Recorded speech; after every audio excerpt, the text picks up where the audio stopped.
ఈ సృష్టి కాలం ఎంతో ప్రళయకాలం కూడా అంతే పడుతుంది. ఓకేనా? అంటే ప్రళయం అయిపోయిన అంటే అవ్వటానికి కూడా అంత టైం పడుతుందా? Same time. సృష్టికి అంతే టైము, ప్రళయానికి కూడా అంతే సమయం. కానీ ఇక్కడ మనకి మన దాంతో భూమి మీద చూసుకుంటే ఉమ్. ఈ సునామీలు అవి వస్తే ఒక్కసారి వెళ్ళిపోతాయి కదా, అట్లాగే వెళ్ళిపోతుంది అనుకున్నా నేను కాదు ప్రళయం. కాదు కాదు కాదు, ఉమ్. అది ప్రళయంలో ఉమ్. ఒక భాగం అంతే. అది ఆ, ఒకే ప్రళయం అంటే ఏంటి, మొత్తం ఒకేసారి వచ్చిపోదు. ఇలా కొంచెం కొంచెంగా కొంచెం కొంచెంగా అయ్యి ఆ, ఫైనల్ గా ఓకే మొత్తం ఓకే. అవుతుంది అట్లా. ఆ, అర్థమైంది? అదేలే ఇప్పుడు కలియుగం అంతంలో లేదు, సగంలో ఉంది, రెండో పాదం అంటుంటారు కదా. అవును అవును. ఒక్కొక్క పాదం అవుతున్న కొంతకి కొంత కొంత వెళ్ళిపోద్ది. అది అంతేనా? ప్రతిరోజు ఒక్కొక్క పాదం అని కాకుండా ప్రతిరోజు కొంచెం అదేలే. కొంచెం డిస్ట్రాయ్ అవుతూ ఉంటది. అవును అది ఫైనల్ గా మనకి అది కనిపిస్తుంది అంతే. అంటే అవును. అలా అయినట్టు అనిపిస్తుంది, ఒక్కసారిగా అయినట్టు అనిపిస్తుంది కాదు. అది గమనిస్తూ ఉంటే ఒక్కొక్క రోజు కొంచెం కొంచెం ప్రళయాలు వస్తూ ఉంటాయి అన్నమాట. అదే. అది. ఉమ్, సో ఇప్పుడు అట్లాగే ఇంకా ఈ ప్రళయాలు దినరాత్రుల్లాగా. సో ఇప్పుడు ఏంటి, దినము రాత్రము, సృష్టి ప్రళయాలు ఏంటి దినరాత్రుల వలె ఇక్కడ చక్ర భ్రమణంగా వస్తూనే ఉంటాయి. కాబట్టి ఇక్కడ నెవర్ ఎండింగ్ ఇది. అర్థమైందా? ఉమ్. ఉమ్. సో ఇది సృష్టి నిర్మాణంకి పట్టిన కాలం 432 కోట్లు. మళ్ళీ ప్రళయానికి కూడా అంతే సమయము పడుతుంది. సో అప్పుడు అది కూడా ఎన్ని అయిపోయింది, 864 కోట్లు అయింది. ఎంత ఉమ్. అయింది అది?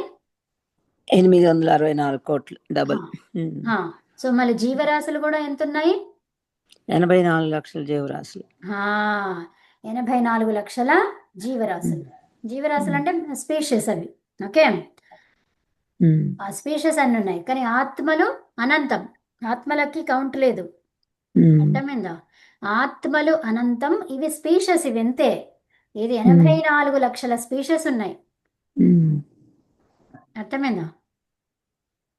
ఆత్మలు అనంతం అంటే మళ్ళీ ఆ ఇంకా స్పీషియస్ అంటే మళ్ళీ ఏంటి, ఒక గ్రూప్ అన్నమాట. మానవుల గ్రూప్ ఒకటి, అట్లాగే ఉమ్. క్రిమికీటకాల గ్రూప్ ఒకటి, జలచరాలు ఒకటి, అట్లాగా అన్ని చూసుకుంటే 84 లక్షలు ఉన్నాయి అవి వెరైటీస్.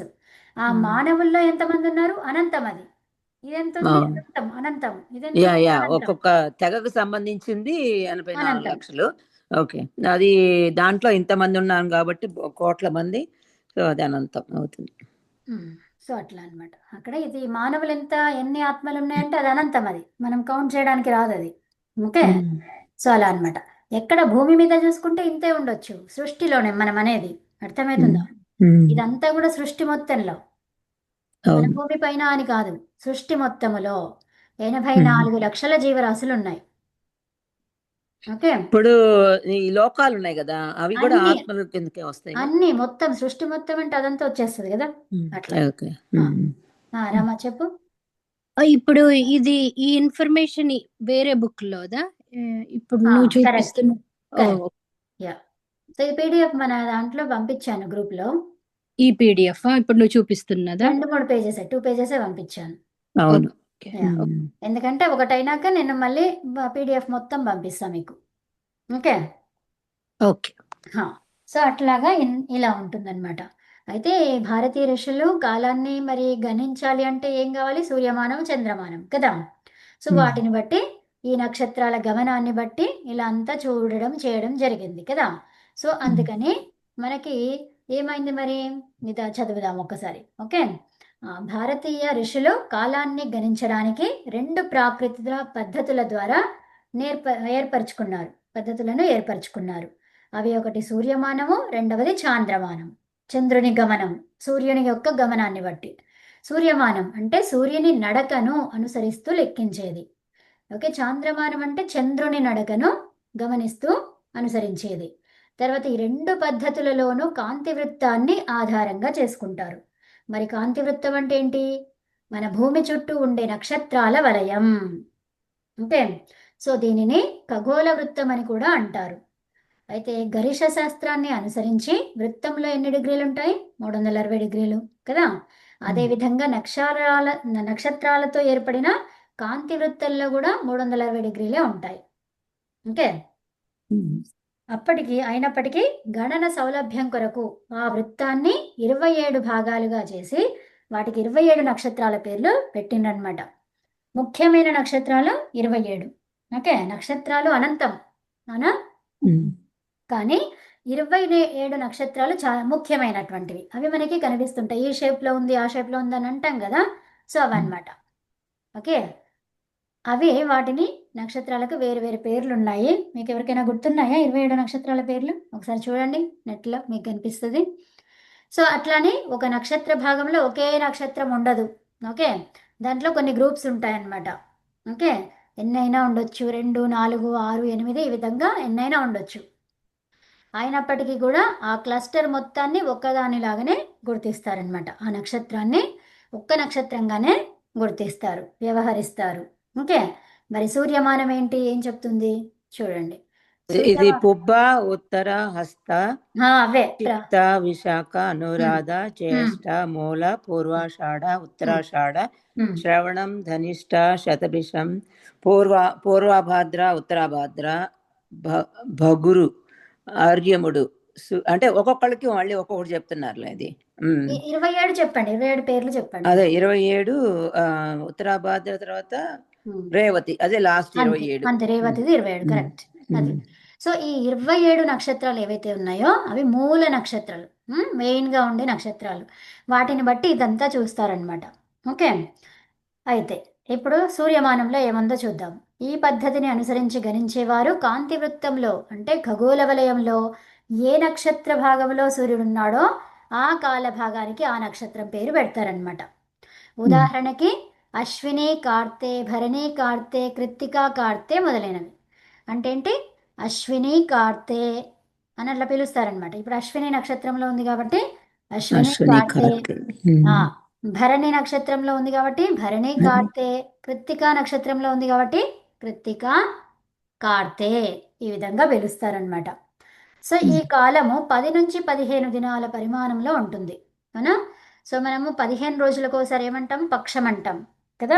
కృష్ణపక్షం, శుక్లపక్షం. సో ఇంతేకాక వీరు కాంతి వృత్తాన్ని 12 భాగాలుగా చేసి వాటికి రాశులు అని పేరు పెట్టారు కదా. సో 12 రాశులు ఉన్నాయి కదా. సో అవన్నమాట. మేషము, ఇవన్నీ ఉన్నాయి కదా. మేషరాశి, వృషభ రాశి, మిథునము రాశి, తర్వాత అది కన్యరాశి, సింహరాశి, ఇలా ఉన్నాయి కదా. సో అలాంటివన్నీ పేర్లు 12 ఉన్నాయి అన్నమాట. సో అయితే అంటే 2.5 నక్షత్రాల భాగం కలిసి ఒక రాశి అవుతుంది. అంటే 2.5. ఓకే, సో ఇప్పుడు 2.5 అంటే ఏంది, దాన్ని దేనిలాగా తీసుకున్నట్టు మనం 2.25 తీసుకోవాలి ఇక్కడ. ఓకే, సో 25 తీసుకుంటే అప్పుడు 100గా తీసుకున్నప్పుడు అలా వస్తుంది కదా. సో 2.25 అన్నమాట ఇది. ఓకే, 2/4 అన్నాం కదా. అంటే 2.25 నక్షత్రాలు ఉంటాయి ఒక్కొక్క రాశిలో. అర్థమైందా? ఇప్పుడు ఒక దాంట్లో 12 నక్షత్రాలు ఉన్నాయనుకోండి. సో 12 నక్షత్రాలు ఉంటే ఏమవుతుంది, అది 12 భాగాలు చేసి కాదు కదా. ఇప్పుడు మనం పైన చెప్పుకున్నాం కదా, ఏమన్నాం ఇక్కడ, ఇది 27 నక్షత్రాలు కదా. సో 27 నక్షత్రాలు ఒక్కొక్క దాంట్లో ఎన్ని ఉండొచ్చు అని చెప్పుకున్నాం. 2, 4, 6 ఇలా చెప్పుకున్నాం కదా, అవునా. ఈ ఒక్క నక్షత్రంలో ఇప్పుడు 27 అంటే 27 నక్షత్రాలలో 27 ఉండవు, ఒక్కొక్కటే ఉండదు. ఎన్నెన్ని ఉంటాయి, 2 నుంచి 4, 3, 6 అట్లా ఏవైనా ఉండొచ్చు కదా. మళ్ళీ వీటిలో పాదాలు కూడా ఉంటాయి కదా. సో అట్లా ఒక్కొక్క నక్షత్ర గుంపులో ఎన్నెన్న నక్షత్రాలు ఉండొచ్చు. ఇప్పుడు 27 నక్షత్రాలు మూల నక్షత్రాలు అని చెప్పుకున్నాం కదా మెయిన్గా. సో అందులో ఈ ఒక్కొక్క నక్షత్ర గ్రూపులో ఎన్నెన్ని ఉండొచ్చు, అర్థమైందా.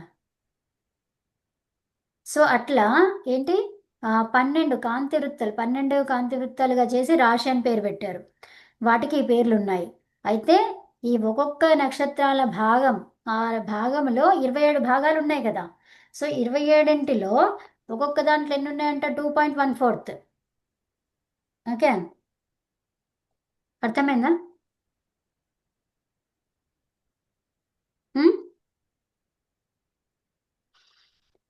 సో దానిని ఒక రాశి అంటాం.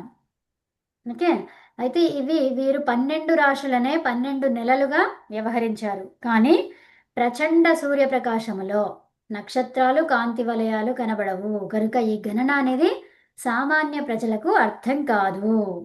అందుకే మనం ఏం చేస్తాము, చాంద్రమానాన్నే గుర్తు తీసుకుంటాం అన్నమాట. అర్థమయ్యేది, అందరికీ అర్థమయ్యేది ఏంటి, చాంద్రమానం. ఇంకే సూర్యమానం అనేది కొంచెం కష్టం, ఎందుకంటే నక్షత్రాలు చాలా ఉన్నాయి కదా, అనంతం కదా, అవునా? ఈ అనంతములో మరి దానికి ఎలా తీసుకోవాలి అంటే కొంచెం కష్టం అన్నమాట. ఈ చాంద్రమానం గురించి చూడండి. చాంద్రమాన గణనం తెలుసుకోవడం చాలా తేలిక. రాత్రివేళ ఖగోళ వలయంలో కనబడే ప్రకాశవంతమైన నక్షత్రాలను గుర్తుపెట్టుకునేందుకు చంద్రుడు ఏ నక్షత్ర భాగంలో ఉన్నాడో చెప్పవచ్చు. లేదా పంచాంగం చూసి దినము నక్షత్రం ఏమిటో తెలుసుకుని రాత్రి చంద్రుని వద్ద ఉండే నక్షత్రాలను పరిశీలించి అవిటికి ఆ పేరు ఉందని చెప్పేసి గ్రహించవచ్చు. క్రమంగా అలవాటు చేసుకుంటే పండిత పామరులందరూ ప్రత్యక్ష నిదర్శనంతో వాటిని తెలుసుకోవచ్చు. అర్థమైందా? అంటే కొంచెము మనకు ఆ విషయం ఏందో కొంచెం అర్థమైన తర్వాత మనమే వాటి గురించి చెప్పొచ్చు. ఈ చాంద్రమాన గణనను అనుసరించేవారు 12 నెలలను ఏర్పాటు చేశారు. ఒకటి పౌర్ణమి దినమున చంద్రుడు ఏ నక్షత్ర భాగంలో ఉంటే ఆ నెలంతటికి శుక్లపక్షం అంటాము, అవునా? శుక్లం అంటే తెలుపు అండి. సో మరి తెలుపు ఎలా వస్తుంది? చంద్రుడు మొత్తం కనిపిస్తేనే తెలుపు వచ్చింది కదా. పౌర్ణమి ఆ, అదే. పౌర్ణమి లాగా వచ్చింది ఇక్కడ తెలుపు, మొత్తం తెలుపు కనిపించాడు. ఇప్పుడు ఇదంతా పౌర్ణమి, శుక్లపక్షమే కదా. సో మరి దాంట్లో కొంచెం కొంచెం తగ్గుతూ ఉంటాడు. సో అప్పుడు ఫైనల్ గా వచ్చేసరికి అమావాస్య వచ్చింది. అమావాస్య. ఆ, సో ఈ అమావాస్యలో మొత్తం ఎలా కనిపిస్తాడు? మొత్తం నల్లగా కనిపిస్తాడు, అవునా? ఇలా కనిపిస్తాడు ఇప్పుడు ఇక్కడ. కృష్ణుడు కలర్, కృష్ణపక్షం. కృష్ణపక్షం, అందుకే కృష్ణపక్షం అన్నాం అదనమాట. సో అయితే ఇలా 12 నెలలు ఏర్పడ్డాయి. అయితే మాసముల పరిమాణం ఎంత? 29 దినములే కావటం వల్ల సంవత్సరానికి సుమారుగా 11 దినములు తక్కువ అవుతాయి. అర్థమైందా? అంత ఈక్వల్ చేస్తే 29, మొత్తం ఇయర్ మొత్తానికి 11 రోజులు తగ్గుతాయి అంటున్నారు. కరెక్ట్. అందుచే ఇక్కడ ఏమన్నారు, ఇక్కడ 2.5 అయిపోయింది అది. అంటే సంవత్సరాలకు ఒకసారి ఒక నెలను అధిక మాసంగా లెక్కించి సూర్యమానంతో కలుపుతారు. ఎందుకంటే చంద్రమానంలో ఇలా ఉంటుంది కదా, సో అప్పుడు ఒకదాన్ని తగ్గించేసి అప్పుడు ఏం చేస్తారు, సూర్యమానంతో కలుపుకుంటారు అనమాట. అందుకనే అశ్విని, భరణి, కృత్తిక, రోహిణి మొదలైన 27 పేర్లు మన ఆది ఋషులు ఆరంభించారనమాట ఇది. ఓకే, సో అది విధంగా ఉంది. ఇదంతా కూడా అయిపోయింది ఎప్పుడు? ఆ యుగానికి ఆరంభం ఏదైతే ఉందో, అంటే మనము గమనిస్తే యుగానికి ఆరంభంలో ఏముంటుంది, అంత సృష్టి నిర్మాణం ఉంటుంది కదా. సో నిర్మాణంలో అన్ని ఎలా అవుతుంటాయి, మొలకెత్తడము అట్లాంటివి వస్తూ ఉంటాయి కదా. ఉగాది టైంలో మరి అందరూ చూడండి, గమనిస్తుంటే మనకి ఏమైతుంటది, ప్రతిదీ కూడా స్ప్రౌట్ వస్తా ఉంటుంది, స్ప్రౌటింగ్ అవుతుంది. సృష్టి మొత్తం అంటే ఈ సంక్రాంతి దగ్గర నుంచి సూర్యకాంతి బాగా పెరుగుతూ ఉంటుంది, పెరుగుతుంది. సో అదనమాట. అందుకని ఇదంతా కూడా సూర్యగమనము, ఇదంతా కూడా ఏమైతుంది, అక్కడి నుంచి స్టార్ట్ అవుతుంది. అర్థమైందా? అందుకని ఉగాది ఉత్తరాయణం వెళ్తుంది, ఉత్తరం వైపు తిరుగుతుంది. యుగాది అంటాం దానికి, యుగానికి ఆరంభం. ఓకే, సో మరి ఇప్పుడు ఏ యుగంలో ఉన్నాం మనము? ఈ యుగంలోనే ఉన్నాం కదా. ఆ యుగంలోనే ఆరంభమైనటువంటి రోజు అన్నమాట. ఓకే, ఆ యుగం సృష్టి అంతా ఆరంభమవుతున్న రోజు అది, అందుకని యుగాది అన్నాం. ఆ రోజే మనకి క్యాలెండర్లన్నీ అలా ఉండాలి, కానీ అది ఉండదు, ఎందుకంటే మనము ఆంగ్లేయుల పరిపాలనలో ఉన్నాం కాబట్టి ఇంకా అదే కంటిన్యూగా నడుస్తుంది అనమాట కదా. అది సో చైత్రే మాసి జగద్బ్రహ్మ ససర్జ ప్రథమేహనే శుక్లపక్షే సమగ్రంతు తదా సూర్యోదయే సతి. అంటే ఏంటి, ఇక్కడ భావార్థంలో చూడండి, చైత్రమాస శుక్లపక్ష ప్రథమ దినమున సూర్యోదయ సమయములో బ్రహ్మ పరమేశ్వరుడు జగత్తు రచన చేశాడు. ఓకే, అందుకని అంటే అదే రోజు ఉగాది రోజు, చైత్రమాస శుక్లపక్షం అంటే ఉగాది రోజు కాదు, ఉగాది రోజు అని కాదు, ఆ రోజు ఆయన చేశాడు కాబట్టి దానిని మనం యుగాది అని చెప్పుకున్నాం. ఓకే, మనం చేసుకుంటున్నాం. ఓకే, సృష్టి ప్రారంభించాడు, ప్రారంభించిన రోజు యుగానికి ఆరంభం కాబట్టి అది యుగాది అయింది. ఓకే, సో అలా అనమాట. ప్రసిద్ధ జ్యోతిష్యాచార్యులు శ్రీ భాస్కరాచార్య రచిత సూర్య సిద్ధాంత శిరోమణి అనే గ్రంథంలో మరికొంత వివరంగా చెప్పబడింది. ఇదే ఈ విషయం చెప్తున్నారు ఇక్కడ. ఏమని, లంకా నగర్యాముదయాచ్చ భానోస్తస్యైవ వారం ప్రథమం బభూవ మధోసిద్ధినాదేర్దినమాసవర్షయుగాదికానాం యుగపత్ ప్రవృత్తి. ఏమంటున్నారు ఇక్కడ? లంకా నగరములో సూర్యోదయ సమయం నుంచి అదే వారమున అనగా రవివారమున చైత్ర శుక్లపక్ష ఆరంభ దినము నుంచి దిన వార మాస వర్షముల సంవత్సరములు ఈ గణన అనేది ఆరంభింపబడింది. అప్పుడు అయితే లంకా నగరంలో అంటున్నారు. సూర్యోదయం అక్కడి నుంచి లంకా స్టార్ట్ అయింది. నగరం లంకా నగరం అనేది ఇంట్రెస్టింగ్ గా ఉందండి. అదే లంక, ఎందుకంటే అది కొంచెం దగ్గరగా ఉంటుంది, దేనికి సముద్రాలు వాటికి దగ్గరగా ఉంటుంది కదా, ఓకే. సో అట్లా. Yeah. ఈ 2 శ్లోకాలలో ఏంటి, చైత్ర శుక్లపక్షం ఇదంతా లంక కూడా ఒకప్పుడు ఏంటండి మొత్తము మన దగ్గరే ఉన్నటువంటిది అదంతా కూడా. అవును. అదంతా ఒకటే. ఇప్పుడు అది రాముడు అదే లంకను దాటి వెళ్తాడు కదా హనుమంతుడు, అదే లంక. సో ఈ 2 శ్లోకాలలో ఏముంది, చైత్ర శుక్ల పాడ్యమి నుంచి కాలగణన ఆరంభమైనట్లు ఉన్నది కదా. సో రెండిట్లో కూడా చైత్ర శుక్లమి రోజే వచ్చిందని తెలుస్తుంది కదా. అయితే లంకా నగరం ఇప్పటి శ్రీలంక కాదు. ఏమన్నారు ఇక్కడ, భూమి ఏర్పడిన ప్రారంభములో ఉత్తరార్ధగోళంలో అది ఒక పెద్ద ద్వీపం. ఓకే, సో ఇప్పుడు ఉండేటువంటి లంక ఏదైతే ఉందో అది కాదు, శ్రీలంక అది కాదు. ఓ, అది అంటే కాదా? అది భూమి ప్రారంభమైన అప్పుడు ఉత్తరార్ధగోళంలో ఒక పెద్ద ద్వీపం ఉండేది, దానికి జంబూ ద్వీపం అని పేరు.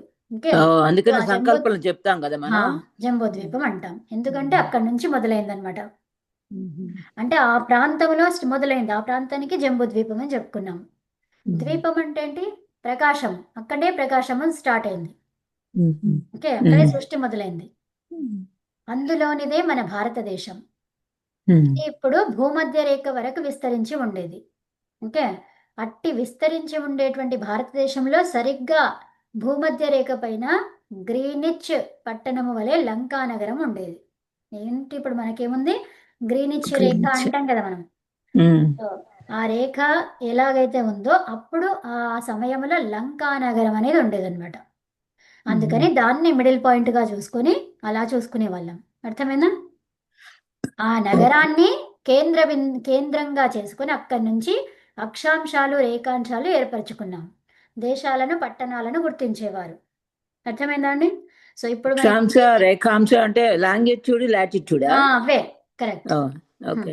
సో సూర్యోదయాది వేళలు కూడా దానిని బట్టే గణించేవారు, ఏది, జంబూ ద్వీపాన్ని బట్టి. ఓకే, సో జంబూ ద్వీపాది వివరాలు తెలుసుకోవాలనుకుంటే మనము మన ఇతిహాసాన్ని చదువుకోవాలి కదా. సో మరి చైత్ర శుక్ల పాడ్యమి నుంచి కాలగణన ప్రారంభమయ్యింది. అర్థమైందా? అందుకని చైత్ర మాసము మనకు మొదటి మాసము. ఈ చాంద్రమానం చెప్తున్నట్టుగా సూర్యుడు మేషరాశిలో ప్రవేశించినప్పటి నుంచి కాలగణన ప్రారంభమైందని సూర్యమానం చెప్తుంది. ఓకే, సూర్యుడు మేషరాశిలో ఉంటే అప్పుడు కాలగణన ప్రారంభమైంది. ఆ మేషరాశిలో ఉన్నది కాబట్టి ఇప్పుడు ఏమన్నాం మనము, చైత్రమాసం. ఈ రాశి చైత్రమాసము రెండు ఈక్వలెంట్ గా చూసుకున్నాం అనమాట. అంటే సూర్యమానం అయితే ఇది, చంద్రమానం అయితే అక్కడ అలాగా. సో ఈ రెండు జరిగేవి ఒకే సమయంలో. అర్థమైనా? అది అయితే ఈ గణన ప్రారంభమై 197 కోట్ల సంవత్సరాలకు పైగా కావటం వల్లను సూర్యచంద్రుల నడకలలో గమన వేగాలలో వ్యత్యాసాలు ఉండటం వల్లను ఈ 2 తిథులు ఒకే దినమున వచ్చుట లేదు. అర్థమైందా? వాటి గమనం అనేది వేరువేరుగా ఉండడం చేత ఏమైతుంది, అది ఒకేసారి వస్తలేవు, కానీ అవైతే ఒకేసారి వచ్చేవి. ఇప్పుడు అలా ఉంటే గమనంలో ఈ 197 కోట్ల అప్పటికి ముందు ఇవన్నీ జరిగిపోవడం వలన ఇట్లా ఒకసారి రావట్లేదు అంటున్నారు. అది ఓకే. సూర్యమాన సంవత్సరాది అంటే మేషం సంక్రమణం ఇప్పుడు ఏప్రిల్ నెలలో 13 లేదా 14 తేదీన వస్తుంది. అందుచే సూర్యమానాన్ని అనుసరించే తమిళులు మొదలగు కొన్ని ప్రాంతాల వారు మేష సంక్రమణాన్ని సంవత్సరాదిగా జరుపుకుంటారు. అవును, వాళ్ళకి వేరుగా ఉంటుంది, మనకి అప్పుడు రాదు. సో అశ్విన్యాది కార్తెలు, అశ్విని ఆది కార్తెలు ఉన్నాయి కదా, సో అవి ఎప్పుడు వస్తాయి, ఉత్తరాయణ దక్షిణాయనాలు సూర్యుని నడకని బట్టే వస్తాయి. సూర్యుని నడకని బట్టిది అంటే సూర్యుని దాన్ని బట్టి మనం ఉత్తరాయణం దక్షిణాయనాలు చూసుకుంటాం అనమాట కదా. సో ఋతువులు కూడా సూర్యమానాన్ని అనుసరించే నిర్ణయించుకోవాలని కొందరు జ్యోతిష్యులు అంటారు. సో మరి ఋతువులలో వసంత ఋతువు రోహిణి అది కార్తె అంటే రోహిణి కార్తె అయింది వస్తాయి అట్లాగా అంతే. అశ్విని రోహిణి కార్తె కార్తె అశ్విని కార్తె అన్నారు కదా అక్కడ పైన. యా ఆ. సో ఋతువులలో వసంత ఋతువు చాలా మనోహరంగా ఉంటుంది. ఎందుకని? ఎందుకంటే అది పూలు సృష్టి అన్ని ఆరంభం. వస్తాయి సృష్టి ఆరంభం కాబట్టి ఎక్కువ చలిగాలి కానీ వేడిగా కానీ ఉండకుండా సమశీతోష్ణంగా ఉంటుంది కదా. అంటే ఈక్వల్ గా ఉంటుంది. అది రెండు కూడా కలిసి మంచిగా ఈక్వలెంట్ గా ఉంటుంది అది కదా. సో అది ఎక్కువ ఇది తక్కువ, ఇది ఎక్కువ అది తక్కువ అని అట్లా ఉండకుండా ఈక్వల్ గా ఉంటుంది అనమాట. కాబట్టి మనకి అక్కడ అందరూ అదే కోరుకుంటారు కూడా. కోరుకుంటారు. సో మనకి ఎక్కువ కష్టంగా కలిగించేది ఏది అంటే శరదృతువు. 100 శరదృతువులు జీవించుగాక అని అంటారు. అర్థమైందా? అంటే ఏంటి? 100 సంవత్సరాలు. ఈ శరదృతువు చాలా కఠినమైనటువంటిది. ఎందుకు? అక్కడ సమయంలో చలి ఎక్కువ ఉంటుంది. సూర్యుడు తక్కువ ఉంటాడు. సూర్యుడు ఎప్పుడైతే తక్కువగా ఉంటాడో అప్పుడు మనకి జలుబులు ఇవన్నీ అనారోగ్య పాలు అవుతుంటాం మనం. అందుకని సూర్యుడు ఎంతవరకైతే మనకు కనిపిస్తాడో ఉంటాడో ఆయన శక్తిని మనం గ్రహించాలి, తీసుకోవాలి ఉన్నంతకాలం. సో అప్పుడు ఇక్కడ మనము కంట్రోల్ చేసుకునే శక్తి మనకు వస్తుంది. అప్పుడు మనం తీసుకోలేదు, ఇప్పుడు మనకి ఇక్కడ లేనే లేదు. ఏమైపోయింది? తగ్గిపోయింది. శక్తి తగ్గిపోతుంది, క్షీణిస్తుంది. అందుకని రోగాలు అనేవి ఎక్కువ వస్తూ ఉంటాయి. ఆ శరత్కాలాన్ని దాటడం అనేది గగనంగా మారిపోతుంటది. 100 శరద్ ఋతువులా? అదే అంటే 100 సంవత్సరాలు. శరత్ జీవ అని అంటారు. అంటే ఏంటి? శరత్ జీవ, జీవుడా నీవు శరత్ కాలాలు జీవించు. శరత్, శతం శరత్ అంటే ఆశీర్వచనంలో చెప్తారు. అదే అంటే వాతావరణంలో ఎక్కువ పొడి కానీ తేమ కానీ లేక అన్ని శరీర తత్వాలకి అనుకూలంగా ఉంటుంది అది వసంత ఋతువు.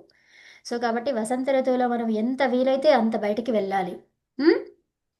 ప్రకృతిలో చెట్లు చిగురించి పుష్పించడం వల్ల ప్రకృతి కన్నుల పండుగగా ఉంటుంది. దానిని చూసి పశుపక్షాదులు కిలకిలా రావాలు చేస్తాయి. కొత్త మావి చిగురు అని తిని కోయిలలు పులికించి కూతలు వేస్తాయి. సో అవి మనకి వీణుల విందును కలిగిస్తాయి. కాబట్టి ఈ సృష్టిలోని కొత్తదనం అనేది మన ఇంద్రియాలకు మనోబుద్ధులకు ఆహ్లాదాన్ని కలిగిస్తాయి. అందుచేతనే కవులు ఋతువులకు రాజు వసంత ఋతువు అన్నారు. ఋతువులకు రాజు ఎవరు? వసంత ఋతువు. సో ప్రకృతిలో కొత్తదనం అనేది అక్కడి నుంచే ఆరంభమవుతుంది కాబట్టి దానిని రాజు అన్నారు. ఓకే. సో మన ప్రకృతిని చూసుకుంటే మనకి సృష్టి ఎలా ఆరంభమైంది అనేది అర్థమైపోతుంది. ఈ ఆంగ్ల సంవత్సరాది అనేది దానికి నిదర్శనాలు ఏమీ లేవు. జస్ట్ క్యాలెండర్ మారుతుంది అంతేగాని సో దానికి ఏమీ లేదనమాట. ఇక్కడ మా స్కూల్లో కూడా చెప్తే వాళ్ళంతా అసలు ఎంత సైంటిఫిక్గా ఉంది కదా ఇది మీరు చెప్పేది అని అంటున్నారు వాళ్ళు. ఎందుకంటే మనం న్యూ ఇయర్ చేసుకుంటాం, మరి జనవరి రోజు ఎక్కడుంది అసలు న్యూ ఇయర్? మొత్తం ఎండిపోతుంది ఇక్కడ అంతా కదా, అంతా స్నో పడుతుంది, మొత్తం జీవం లేకుండా జీవోత్సవంలాగా ఉంటుంది డిసెంబర్ జనవరిలో కదా. సో మరి ఆ జీవోత్సవాన్ని యుగాది న్యూ ఇయర్ అని ఎలా అంటావు? న్యూ ఎక్కడుంది? మొత్తం చచ్చిపోతుంటే న్యూ ఎక్కడైందండి కదా. సో పుడుతుంటే న్యూ అంటాం కానీ పోతుంటే న్యూ అంటామా మనం? కాదు కదా. సో అంటే వాళ్ళకి చెప్తే అసలు అరే ఎంత బాగుంది మీరు చెప్పేది అని అన్నారనమాట. సో అట్లా వాళ్ళకి తెలియదు పాపం, మనం ఒకసారి చెప్తూ ఉంటే వాళ్ళకి తెలుస్తూ ఉంటుంది అనమాట. అప్పుడు ఆలోచిస్తుంటారు అవును కదా అని అట్లా. సో ఓకే, శ్రీ మన్మథనామ సంవత్సరం ఇది మన చైత్ర శుక్ల పాడ్యమి నాటికి సృష్టికి ఇన్ని సంవత్సరాలు పూర్తయింది. సో ఇప్పుడు మనం ఏ సంవత్సరంలో ఉన్నాము? ఇప్పుడు పరాభవ నామ సంవత్సరం మొదలవుతుంది రేపు ఉగాది. సో పరాభవన విశ్వావసు జరుగుతా ఉంది ఇప్పుడు విశ్వావసులో ఉన్నాం. తర్వాత వచ్చేది ఏంటిది? పరాభవ. సో ఆ సంవత్సరాలు వస్తున్నాయి అనమాట. అంటే ఈ బుక్ రాసినప్పటికీ కొన్ని సంవత్సరాలు అయిపోయింది. అందుకని ఇక్కడ మన్మథ నామ సంవత్సరం. దానికి చూడండి ఎన్ని సంవత్సరాల క్రితమో ఇది మన్మథ నామ సంవత్సరం. దానికి మనం విశ్వావసులో ఉన్నాం కదా, దానికి పైన చూడండి ఏమున్నాయో. ఎన్ని సంవత్సరాలు దాటాక ఇది పైన అంటే ఎక్కడ చూడాలి? అంటే ఇయర్స్ మొత్తం ఉన్నాయి కదా, 160 ఇయర్స్ కదండి. దాంట్లో చూడాలి మీరు 160 ఇయర్స్ 60 ఇయర్స్ 160 కాదు 60 ఇయర్స్ ఉన్నాయి. 60 సంవత్సరాలు. అందుకనే షష్ఠి పూర్తి అని అంటాం మనం. షష్ఠి అంటే 60. సో 60 సంవత్సరాలు ఉంటాయి అన్నమాట. 60 సంవత్సరాల పేర్లలో ఇప్పుడు మనకి మన్మథనామ సంవత్సరం ఎక్కడొచ్చిందో చూడండి. తెలుగు సంవత్సరాలు అని రాస్తే మీకు దొరికిపోతుంది. వచ్చింది చూస్తున్నాను. రమ ఏంటి అడుగు. సో ఈ సంవత్సరాల పేర్లన్నీ కూడా ముందే చేసి పెట్టారా? పెట్టినవి. అవును. బా 40వ సంవత్సరంలో ఉన్నాం. పరాభవ ప్రభవ 40లో ఉన్నాం. 40లో శుభకృత్ ఉన్నాం. అన్నారు కదా. 39 విశ్వావసు. ఇప్పుడు 40వ సంవత్సరంలో ఉన్నాం. పరాభవ. అంటే 40 సంవత్సరానికి వస్తామా వస్తామా, వెళ్తామా? 40 ఎంటర్ అవుతున్నాం. ఎంటర్ అవుతున్నాము. మరి అయ్యేది చెప్పకండి. ఇంకా మనం ఎక్కడ ఉన్నాం? ఇప్పుడు విశ్వాస ఇప్పుడు 39 లో ఉన్నాం. విశ్వావసులో ఉన్నాం మనం. ఉమ్. సో విశ్వావసులో ఉంటే దానికి పూర్వంలో మనకి మన్మథనామ సంవత్సరం అని ఒకటి ఉంది. అది ఎక్కడ ఉందో చూడండి. ఓ మన్మథనామ సంవత్సరం కదా. 29లో ఉంది. ఓకే. అంటే 10 సంవత్సరాల క్రితం ఇది బుక్ రాసిండ్రు. ఓకే, ఇక్కడ 10 సంవత్సరాలను యాడ్ చేయండి. 10 సంవత్సరాలు యాడ్ చేస్తే ఏమైంది? 125. ఓకే, 197, 29, 49, 125. ఓకే, ఉమ్. ఇది 10 years క్రితము ఇది రాసిన పుస్తకం ఇది. ఇదే 10 కలుపుకోండి. 115 సంవత్సరాలు అని ఉంది కదా అక్కడ. సో అవును. దానికి 10 కలపండి. ఏమైంది? 125. 125. ఈ సృష్టి నాటికి అంటే ఇదంతా కలుపుకొని చెప్పండి. ఇప్పుడు ఏమైంది? 197, 29, 49, 125 సంవత్సరాలు పూర్తయింది ఇప్పుడు. ఓకే, అంటే 197 కోట్ల 197 కోటి. ఇదంతా ఏంటి? కోట్లు. కోట్ల 29 లక్షల. ఓకే, 49 400 అయింది అది మొత్తం కలిపితే. 125 సంవత్సరాలు. ఓకే, ఇంకా ఇవన్నీ యాడ్ చేస్తే అది కాదా? యాడ్ చేయటం కాదా? ఏంటిది? 197, 29, 49. ఇవి యాడ్ చేయడం కాదు, ఇదంతా సంవత్సరం అండి. ఇది సంవత్సరం ఇది. అన్ని సంవత్సరాలు. ఓకే, అన్ని సంవత్సరాలు అయింది ఇప్పుడు. ఇప్పుడు మనం ఏం చెప్పుకున్నాము? కోట్ల సంవత్సరాలు కదా. కోటి. సో ఎంత కోటి? 432 కోట్లు. అవును. సో ఇప్పుడు ప్రళయకాలానికి దగ్గర ఉన్నాం మనం, అవునా? అంటే 432 కోట్లు అంటే 197. ఎంత అంత అయిపోయింది. దాంట్లో అయిపోయింది 197 తీసేయండి ఇప్పుడు ఇందులో నుంచి. ఇంకెంత మిగిలిందో చూడండి. ఎంత ఉంది ఇప్పుడు? ఇక్కడ 5. మోర్ దాన్ హాఫ్ ఉంది. సో ఇప్పుడు 12 మైనస్ 9 ఎంత? 3. ఇక్కడ 2. 3 మైనస్ 1 2. 235 ఉంది. ఇంకా 235 ఉంది. 235 crores ఇంకా శేషంగా మిగిలి ఉంది ప్రళయానికి. అది ఆల్మోస్ట్ హాఫ్ అయినట్టు, క్లోజ్ టు. అర్థమైందా? సో ఇదండి సృష్టి. ఉగాది అనేది యుగానికి ఆరంభం. ఏంటి అసలు అది ఎప్పుడు మొదలవుతుంది? చైత్ర శుక్లపక్ష పాడ్యమి రోజు మొదలవుతుంది. ఓకే, సంవత్సరం న్యూగా కొత్తగా సంవత్సరం ఎప్పుడు చైత్రమాసం, ఎప్పుడు శుక్లము, ఎప్పుడు పాడ్యమి. అది మొదలైన రోజును ఇలా పేర్లు పెట్టారు. అర్థమైందా? మొదలైన రోజుకి ఇలా పేర్లు పెట్టారు.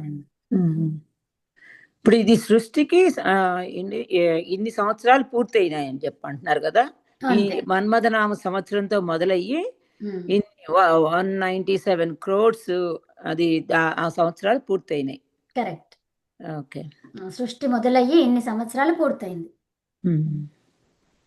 ఓకే, 125 ఇక్కడ యాడ్ చేసుకోండి మనం. అంటే 125, 115 ఉంది కదా, 125 అని రాసుకోండి అక్కడ. సో ఇప్పుడు 25. ఓకే, 1925 కదా, 2025 కదా, అందుకని అట్లా చెప్తున్నావా చివర్లో? కాదండి, ఇప్పుడు మనకు మన్మథనామ సంవత్సరము కదా ఇది రాసింది పుస్తకం. అవును. ఇప్పుడు మనం ఎక్కడ ఉన్నాం? విశ్వావసులో ఉన్నాం. అంటే ఎన్ని ఇయర్స్ అయింది? 10 years అయింది. 10 years ఇక్కడ కలుపుకోండి కదా. ఈ 10 years బ్యాక్ రాసిన బుక్ ఇది. అదే 125 అవుతుంది. ఓకే, నేను బుక్ కోసం చెప్తున్నావా? ఓకే, బుక్ ఎప్పుడు రాసినప్పుడు ఇన్ని సంవత్సరాలు అయిందన్నారండి. సృష్టి మొదలయ్యి ఇన్ని సంవత్సరాలు అయిందని చెప్పారు వాళ్ళు. దానికి ఇప్పుడు ఇది యాడ్ చేసుకుంటున్నాం మనం. 125 పూర్తయింది. అంతే కదా. అదే, ఓకే. సో అట్లా. సో ఇప్పుడు ఏమైంది? ఇది మన్వంతరాల మధ్య ఉండే సంధి కాలాలను కూడా చెప్పినటువంటి గణన. తర్వాత విక్రమ శకం ప్రకారం ఎన్ని సంవత్సరాలు ఇది? 2071 పూర్తయింది. ఎప్పుడు పూర్తయింది? 10 years క్రితం ఇది అన్నారు. ఇప్పుడు మీరు ఒక 10 years కలుపుకోండి. ఇప్పుడు ఏమైంది? అది 81. మనం ఎక్కడున్నాము? 2081లో ఉన్నాం ఇప్పుడు మనం. అర్థమైందా? మ్మ్. ఇది విక్రమ శకం, దీన్ని విక్రమ శకం అంటాం. మ్మ్. విక్రమాదిత్యుడు ఉన్నటువంటి శకం. మ్మ్. ఓకే. ఓకే. సో విక్రమాదిత్యుడు ఉన్న శకమా లేకపోతే ఏమిటిది ఇది? విక్రమ శకం అంటే అదే అనుకోవాలి. హ్మ్? కదా? విక్రమ శకం అంటే అదే హ్మ్. అనుకోవాలనుకుంటా. విక్రమాదిత్యుడు. సో విక్రమాదిత్యుడు అని అనుకుంటామా? విక్రమ శకం. ఈ శకాలు కూడా మనకి కొన్ని ఉన్నాయన్నమాట, పేర్లు ఉన్నాయి అవి కూడా. ఓకే. సో శకాలు అని రాయండి ఒకసారి, ఏమొస్తుందో.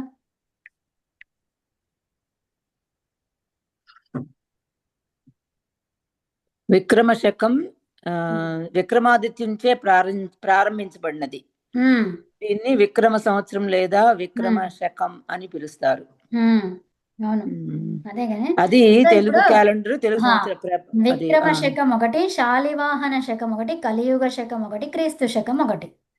సో ఇప్పుడు మనం ఉన్నది క్రీస్తు శకంలో. ఇది ఇదేమో క్రీస్తు పూర్వం కదా. ఇదంతా కూడా బిఫోర్ క్రీస్తు, బీసీ అంటాం కదా. ఇది 57 బీసీ విక్రమ శకం. అవును, అంటే 57 ఇయర్స్. 57 ఇయర్స్ తీసేస్తే ఇప్పుడు మన సంవత్సరం వస్తుంది. దాంట్లో నుంచి 57 తీసేయండి. 81లో నుంచి 57 పోతే ఎంత? 60 రావాలి యాక్చువల్గా, 62 అనుకుంటా. సరే చూద్దాం, ఇప్పుడు దీన్ని చూద్దాం. దీంట్లో నుంచి 24 ఉంది. మనం 26ని తీసేద్దాం. ఇందులో నుంచి 26 కదా. ఎంత వచ్చింది ఇక్కడ? 5. అవునా? 7లో నుంచి 2 పోతే 5, 55. సో 55 ఇయర్స్ అహెడ్ ఉంటుంది. ఓకే, విక్రమ శకము 55 ఇయర్స్ క్రీస్తు శకానికి అహెడ్గా ఉంటుంది ఇది. కానీ ఇక్కడ 57 అని రాశారు కదా. అవును, 57 రాశారు ఇక్కడ.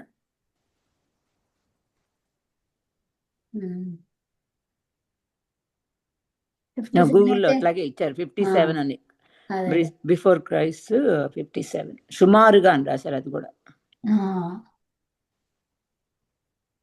సో అది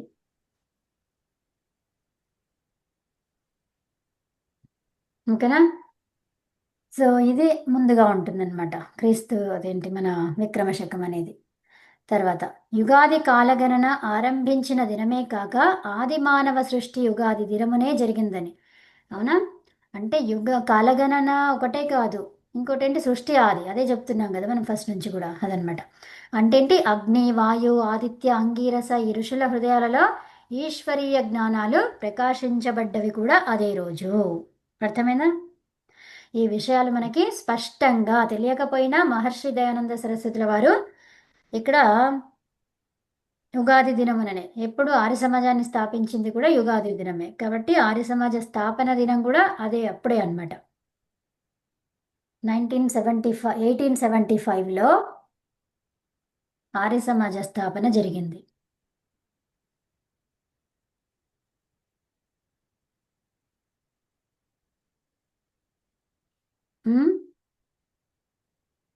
సరే. సో 197 కోట్లు ఉన్నటువంటి మన చరిత్ర.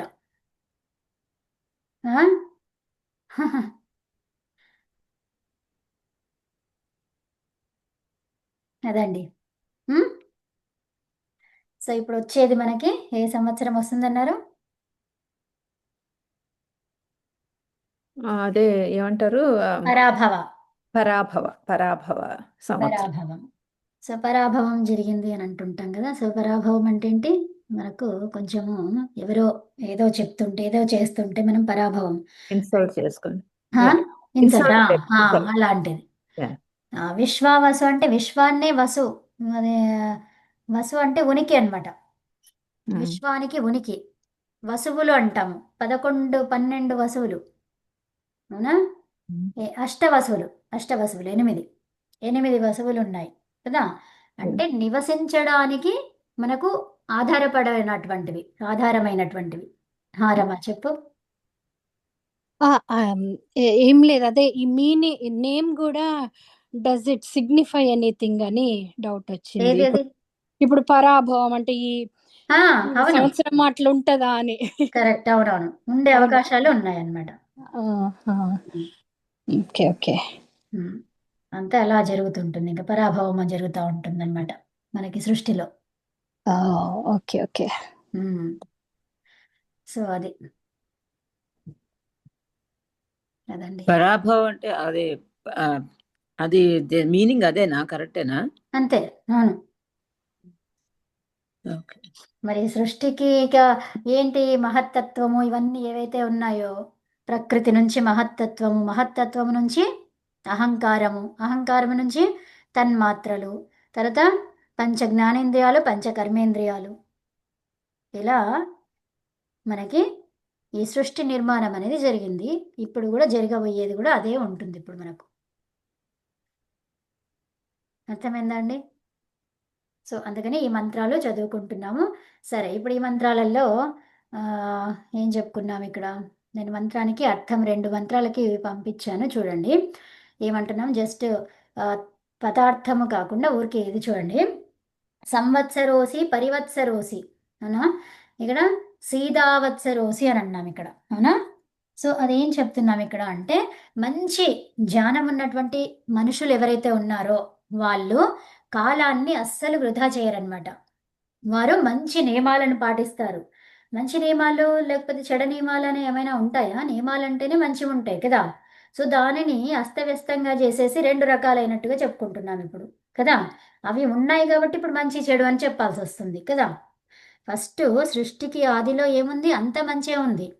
తర్వాత తర్వాత ఒకరు చూసుకుంటూ అర్థం కాక అర్థమయ్యి ఏదేదో ఫాలో అయ్యి అట్లంతా కూడా ఇప్పుడు 2 అయిపోయినాయి అనమాట. మంచి చెడు 2 అయిపోయినాయి. అర్థమైందా? సో అట్లాగా 2 ఉన్నాయి కాబట్టి ఆ నియమాలు ఈ నియమాలు అని ఉంది కాబట్టి అలా మంచి నియమాలు ఒకటే చెప్పాడు మహర్షి. సో ఇలా ఉంటే ఇది ధర్మము అని చెప్పాడు. అంటే దానికి వ్యతిరేకంగా ఉంటే ఏమని అర్థము చెప్పండి? దానికి వ్యతిరేకంగా ఉంటే ఇంకా ఆపోజిట్ అన్నమాట. ఆపోజిట్ కదా, అధర్మం అని. ఇప్పుడు అధర్మం. సత్యం అంటే ఏంటో చెప్పాడు. మరి అసత్యం అంటే ఏంటి? అది కానిది, అవునా? అవును. ఒక దాని గురించి చెప్తే ఇంకొకటి అర్థమైపోతుంది అనమాట, అవునా? సో ఉమ్. అట్లాగా అంటే నువ్వు ఇలా చెయ్యు అంటే ఇంకొక విధంగా చెయ్యొద్దు అనే కదా. అవును. అంతే, అట్లా అన్నమాట. సో అయితే ఏమన్నారు ఇక్కడ? ఏవి విడిచిపెట్టాలో ఆ విషయాలను విడిచిపెడతారు ఎవరు? జ్ఞానవంతులు, ఉత్తములు, అదంతా అన్నమాట. సో తర్వాత అలాంటి వారి ఉదయము పగలు రాత్రి పక్షము నెలలు ఋతువులు ఇవన్నీ కూడా వాళ్ళకి ఒకే విధంగా ఉంటుంది కదా. సో ఈ రోజు కొంచెం ఎక్కువ అనిపించి ఇంకో రోజు తక్కువ అనిపించి ఇంకో రోజు అరే నెల రోజులైనా మనకి ఇవాళ ఒకటే రోజులాగా అనిపిస్తుంది, అట్లుంటది అనమాట వాళ్ళకి. ఎలా ఉంటుంది వాళ్ళకు? ప్రతిరోజు ప్రతి పక్షము ప్రతి నెలలు ఇది అరే ఇది ఇలా అయ్యింది అలా అయ్యింది అని ఏముండదు. సూర్యుడు ఈరోజు ఎక్కువగా ఉన్నాడు అక్కడ తక్కువగా ఉన్నాడు ఈ మంత్లో, అట్లుండదన్నమాట. ఎవరికి? జ్ఞానులకి, జ్ఞానులకి, తెలుసుకున్న వాళ్ళకి. అదంతా కూడా మరి అది ప్రత్యక్షంగా కనిపిస్తుంటే వాళ్ళకి ఎందుకు అది ఉండట్లేదు అంటే వాళ్ళు ఈ ద్వంద్వాలకు సహించిన వాళ్ళు. అర్థమైందా? సో ద్వంద్వాలు అనేవి వాళ్ళకి తేడా అనేది కనిపించట్లేదు. ఎందుకు అంటే వాళ్ళ శరీరాన్ని అలా చేసేసుకున్నారు దృఢంగా. అర్థమైందా అండి? యా. హా. సో కాబట్టి వాళ్ళు ఇంకా ఏ సమయాన్ని వృధా చేయరు. తర్వాత మంచి నియమాలను పాటిస్తారు. నియమాలను పాటించిన వాడికి అంతే. ఇంకా భగవంతుడు చెప్పిన నియమాలను పాటిస్తే గనక మనకు అంతా ఒకటిలాగే కనిపిస్తుంది. అందరూ ఒకేలాగా కనిపిస్తారు. సో అదనమాట.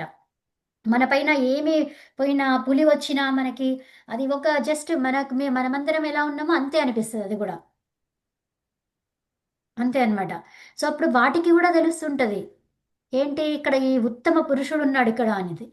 ఎందుకంటే ఈ చక్రాలన్నీ కూడా ఓపెన్ అవుతాయి అన్నమాట. ఆ ఓపెన్ అయినటువంటిది ఆ పశువులకు కూడా అర్థమవుతుంది. అర్థమైపోయి ఇతను మంచి మనిషి, ఇతని వల్ల నాకు ఏ అపాయము లేదు అని చెప్పేసి అవి కూడా అర్థం చేసుకొని దూరం వెళ్ళిపోతాయి అన్నమాట. ఇది భగవంతుణ్ణి మనం చూడగలిగినప్పుడు యోగ సాధన చాలా మంచిగా చేస్తే గనక మనకి ఇవన్నీ సంభవం జరుగుతాయి. సో అందువల్ల మనుషులు ఉత్తమ గమ్యాన్ని పొందడానికి ప్రయత్నించి మంచి మార్గంలో నడవాలి. శుభగుణాలు మరియు సుఖాలను విస్తరించాలి. ఇవి మనం తెలుసుకోవడమే కాకుండా ఇతరులకి పంచాలి. మంచి లక్షణాలు కలిగినటువంటి వాక్యాలతో మన ధర్మాన్ని స్వీకరించాలి. తర్వాత అధర్మ